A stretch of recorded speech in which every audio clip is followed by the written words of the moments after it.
fatto. Bene.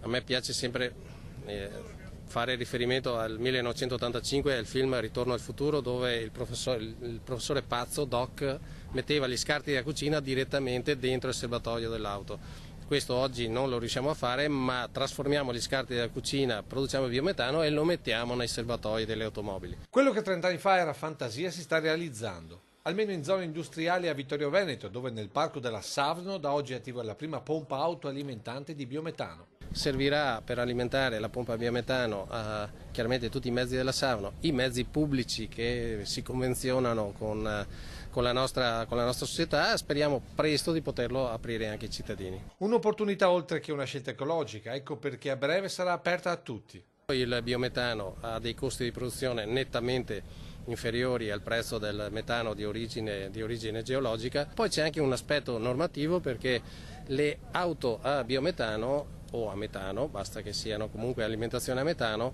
hanno una tassa di possesso, il bollo, che è nettamente inferiore. Una macchina sui 150 cavalli, 80 euro di bollo annuali. Un impianto che farà risparmiare anche chi l'auto non ce l'ha, ma è un utente Savno. Perché oggi risparmiamo sia sul carburante, che costa molto meno, ma soprattutto anche sui tempi di attesa, perché partiamo da qui col verde, andare a raccogliere il verde e l'umido, torniamo e abbiamo il metano da mettere nei nostri camion, che dopo tornano a prendere cose. Questo è un risparmio notevole, abbiamo calcolato sui 20-30 minuti al camion, che moltiplicato per 120 camion fate voi che risparmio e che maggiori servizi possiamo dare.